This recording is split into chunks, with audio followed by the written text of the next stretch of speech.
দেশের সব বিভাগে আজ বুধবার সন্ধ্যার মধ্যে বজ্রসহ বৃষ্টি হতে পারে।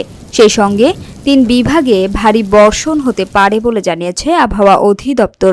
সেই সঙ্গে তাপমাত্রা বাড়ার পূর্বাভাস দিয়েছে সংস্থাটি। গতকাল সন্ধ্যা 6টা থেকে আজ সন্ধ্যা 6টা পর্যন্ত দেয়া আবহাওয়ার পূর্বাভাসে বলা হয়েছে, মৌসুমী বায়ুর অক্ষের বর্ধিতাংশ উত্তরপ্রদেশ, বিহার, পশ্চিমবঙ্গ ও বাংলাদেশের উত্তরাঞ্চল হয়ে আসাম পর্যন্ত বিস্তৃত রয়েছে।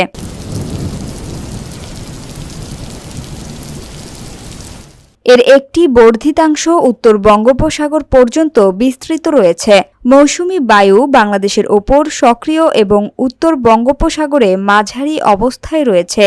এ অবস্থায় রংপুর, ময়মনসিংহ ও সিলেট বিভাগের অধিকাংশ জায়গায়, রাজশাহী, খুলনা ও ঢাকা বিভাগের অনেক জায়গায় এবং বরিশাল ও চট্টগ্রাম বিভাগের কিছু কিছু জায়গায় অস্থায়ীভাবে দমকা হাওয়াসহ হালকা থেকে মাঝারি ধরনের বৃষ্টি বা বজ্রসহ বৃষ্টি হতে পারে। সেই সঙ্গে রংপুর, ময়মনসিংহ ও সিলেট বিভাগের কোথাও কোথাও মাঝারি ধরনের ভারী থেকে ভারী বর্ষণ হতে পারে। এছাড়া সারা দেশে দিন ও রাতের তাপমাত্রা সামান্য বাড়তে পারে।